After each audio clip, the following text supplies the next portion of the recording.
ರಾಜ್ಯ ಸಂಚಾಲಕರು. ಈಗ ಇವತ್ತಿನ ಪತ್ರಿಕಾಗೋಷ್ಠಿಗೆ ನಾವೇನು ಕರೆದಿದ್ದೀವಿ, ತಮ್ಮ ಮುಖಾಂತರ ನಾವು ಕಾಂಗ್ರೆಸ್ ಪಕ್ಷದ ಹೈಕಮಾಂಡ್ ಬಹಳ ಮುಖ್ಯವಾದಂಥ ಜವಾಬ್ದಾರಿ.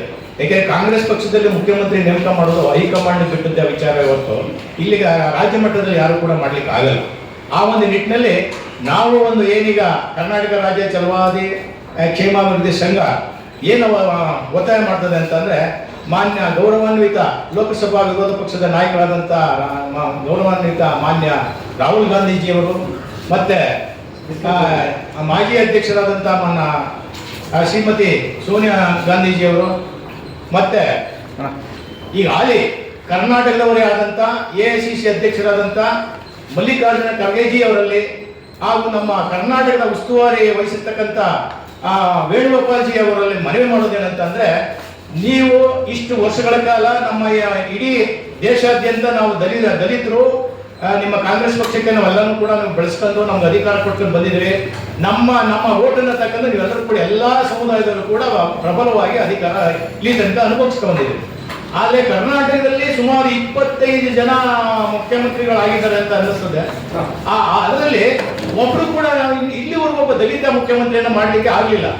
ಆದರೆ 2013ರಲ್ಲಿ ಗೌರವಾನ್ವಿತ ಪರಮೇಶ್ವರ್ ಜಿ ಅವರು 8 ವರ್ಷಗಳ ಸತತವಾಗಿ KPCC ಅಧ್ಯಕ್ಷರಾಗಿ ಅವರ ಒಂದು ನಾಯಕತ್ವದಲ್ಲಿ ಇಡೀ ರಾಜ್ಯವನ್ನು ಸುತ್ತಿ, ಯಾಕೆಂದ್ರೆ ಅವರ ಕ್ಷೇತ್ರವನ್ನು ಬಿಟ್ಟು ಇಡೀ ರಾಜ್ಯಾದ್ಯಂತ ಸುತ್ತಿ ಅವರ ಒಂದು ಪ್ರಬಲದ ಹೋರಾಟದಿಂದ ಇಡೀ ನಮ್ಮ ಏನು SC ST ಸಮುದಾಯ OBC ಎಲ್ಲರೂ ಸೇರಿ ಒಗ್ಗಟ್ಟಾಗಿ ಮತ್ತೆ ಅವರ ಹೆಚ್ಚಿನ ಬಹುಮತದಿಂದ ಕಾಂಗ್ರೆಸ್ ಅಧಿಕಾರಕ್ಕೆ ಬರುತ್ತದೆ. ಅವಾಗ ಏನಾಗ್ತದೆ ಅಂದ್ರೆ ತಮಗೆಲ್ಲ ಗೊತ್ತಿರೋ ವಿಚಾರ, ಅವಾಗ ಅವರು ಮುಖ್ಯಮಂತ್ರಿ ಆಗ್ತಾರೆ ಅನ್ನೋ ಒಂದೇ ಒಂದು ಕಾರಣದಿಂದ ಒಳಪಕ್ಷದವರೇ ಕೂಡ ಅವ್ರನ್ನ ಸೋಲಿಸಿ ಅವರಿಗೆ ಒಂದು ದಾರಿ ತಪ್ಪಿಸ್ತಾರೆ. ಸೋದ್ರೂ ಪರವಾಗಿಲ್ಲ, ಅವ್ರನ್ನ ಮುಖ್ಯಮಂತ್ರಿ ಮಾಡಬೇಕಾಗಿತ್ತು ಅವರು. ಯಾಕೆಂದ್ರೆ ರಾಜ್ಯಕ್ಕೆ ನಾವು ಪಕ್ಷನ ತಂದವರು ಪರಮೇಶ್ವರ್ ಜಿ ಅವರ ನಾಯಕತ್ವದಲ್ಲಿ.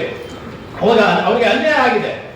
ಈಗಲೂ ಕೂಡ ಏನು 5 ವರ್ಷ ಗೌರವಾನ್ವಿತ ಮುಖ್ಯಮಂತ್ರಿಗಳು ಸಿದ್ದರಾಮಯ್ಯನವರು ಮುಖ್ಯಮಂತ್ರಿಯಾಗಿ ಬಹಳ ಯಶಸ್ವಿಯಾಗಿ ಕರ್ನಾಟಕದಲ್ಲಿ ಆಡಳಿತವನ್ನು ನಡೆಸಿ ಒಳ್ಳೆ ಆಡಳಿತವನ್ನು ನೀಡಿದರೆ, ಆ ಒಂದು ಹಿನ್ನೆಲೆಯಲ್ಲಿ ಈಗಲೂ ಕೂಡ ಈ ಸರಿ ನಾವು ಎಲ್ಲ ದಲಿತರು ಕೂಡ 5ನೇ ವರ್ಗದವರೆಲ್ಲ ಸೇರಿ AICC ಅಧ್ಯಕ್ಷರು ಮಲ್ಲಿಕಾರ್ಜುನ ಖರ್ಗೆಜಿ ಅವರಿದ್ದಾರೆ, ನಮ್ಮ ರಾಜ್ಯದವರು. ಇರೋದ್ರಿಂದ ಅವರ ಮುಖ ನೋಡ್ಕೊಂಡು ನಮ್ಮ ರಾಜ್ಯದಲ್ಲಿ ಮತ್ತೆ ಕಾಂಗ್ರೆಸ್ ಸರ್ಕಾರವನ್ನು ಅಧಿಕಾರಕ್ಕೆ ತರಬೇಕು ಅಂತ ಹೇಳಿ ಎಲ್ಲರ ಒಗ್ಗಟ್ಟಿಂದ ಮತ್ತೆ ಕಾಂಗ್ರೆಸ್ ಅಧಿಕಾರವನ್ನು ತಂದಿದ್ದಾರೆ. ಅವಾಗ ನಮ್ಮ ಏನು ಈಗ ಅಂದಿನ ಮುಖ್ಯಮಂತ್ರಿಗಳಾದಂಥ ಮಾಜಿ ಮುಖ್ಯಮಂತ್ರಿಗಳಾದಂಥ ನಮ್ಮ ಇವರು ಸಿದ್ದರಾಮಯ್ಯನವರು ಮತ್ತೆ KPCC ಅಧ್ಯಕ್ಷರಾದಂಥ DK ಶಿವಕುಮಾರ್ ಅವರು ಇದ್ದಾರೆ.